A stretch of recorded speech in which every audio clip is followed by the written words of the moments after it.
We're going to be doing the extractions. Doug is going to be the one actually extracting. I'm going to be assisting, making sure all the other snakes stay in the cage and answering questions and that sort of thing.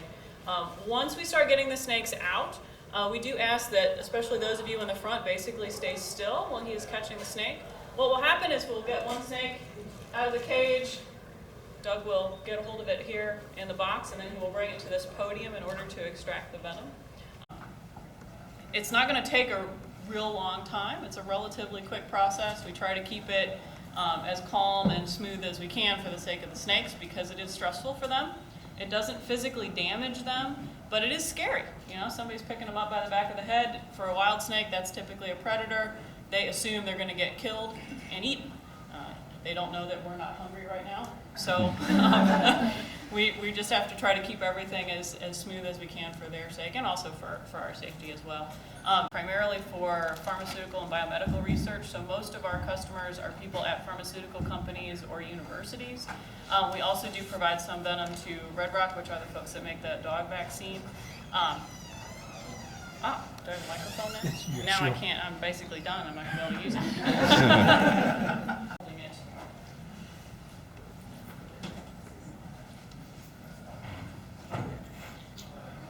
We'll be doing 5 snakes. Yes, we will be doing 5 snakes per talk here.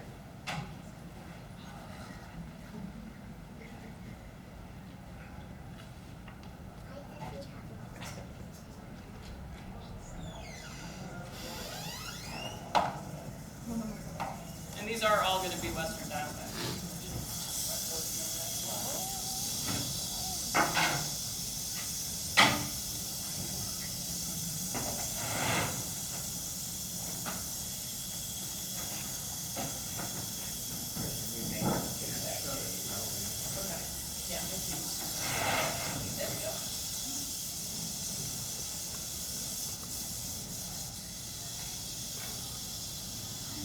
See the venom flowing down there.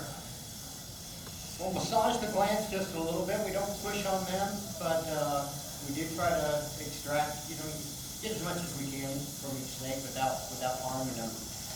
But as Kristen said, you won't see us up here juggling snakes or flipping them around. We want to do it as cleanly, efficiently, and safely as possible. Because it is stressful for the snakes. And what we always say is we don't want to do it to the animal, we want to do it with the animal. So this guy's pretty well done.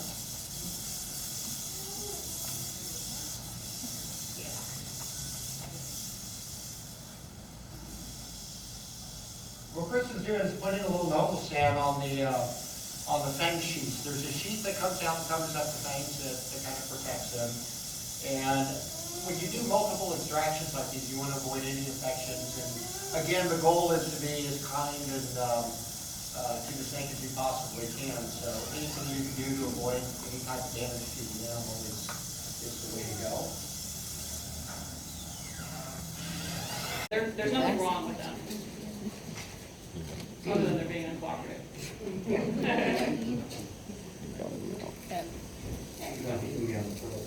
Yeah, I see. That's why we have barriers. That's right. You're all good. I'm just gonna guard these guys and put you in that box. Okay.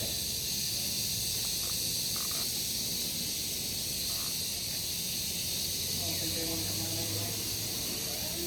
It's good to be ambidextrous.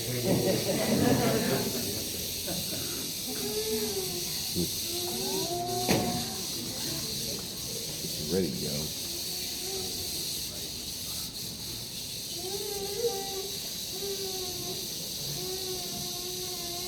You might notice the snake's head looks like it's changing shape or moving around a lot as he's massaging the glands. But remember, a snake's skull is built to be very flexible so that they can swallow large prey items. Remember, snakes all swallow their food whole. So even when it looks like the skull is contorting, he's not injuring it. He is simply moving it around a little bit. It also makes them a little tough to handle.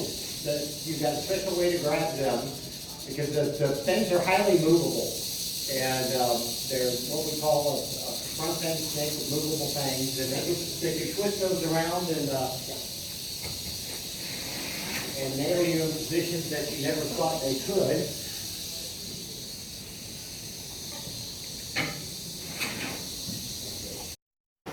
The margin of error is actually very small. And if you have your finger just a little bit too far forward, you basically can have it up underneath the snake's jaw. Well, keep in mind, remember, the snakes were going to eat him. And so if he's off and the snake thinks he can bite you, they will put a fang out the side of their mouth or even through the bottom of their lower mouth in order to bite you. It's not because they're being mean. Again, they're just scared. So a lot of times we see people on the internet or on TV and we cringe because we know they're past that margin of error and that they're just lucky that the snake isn't getting them. There really is very few reasons to ever pick a snake up this way. Extraction is one of the few. There are perhaps a few medical procedures, but most of the time now we can use other techniques as opposed to having to grab them for most medical procedures.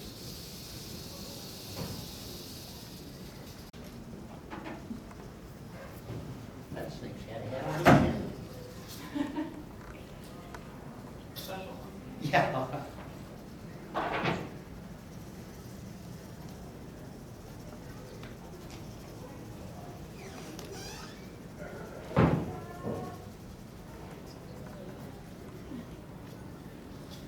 And these guys are, rattlesnakes and a lot of venomous snakes are, in the wild, animals are built for defense and animals are built for hunting. And what these guys, they've developed the venom, so they've traded off kind of body strength and durability. So they're very fragile animals. So when we grab these up, we grab them with two hands and we try to support them to keep them from thrashing around, because you can do a lot of damage really quick to the spinal cord and ribs with these snakes.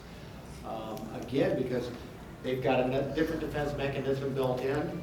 So we try to take very, very delicate care of these guys. And again, it's all about doing it with the animal and with respect, and not to the animal, and certainly not for show. There's no good show in getting a snake bite.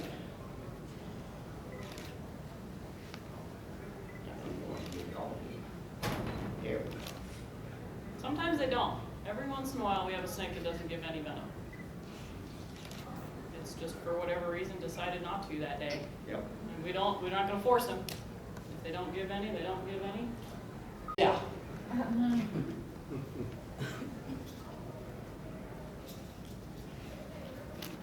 We got one more. These are awesome snakes. Okay. If we've got one that is really defensive and is really squirrely, we'll give him that respect and we'll leave him alone for a few moments because we don't want to fight with him. And we certainly don't want to. Come on. Yeah, the last ones are always the fun.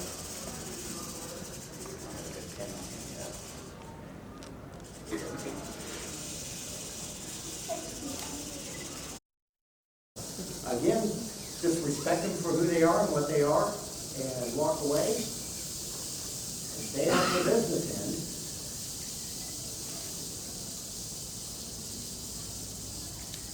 He's just not going to give much either.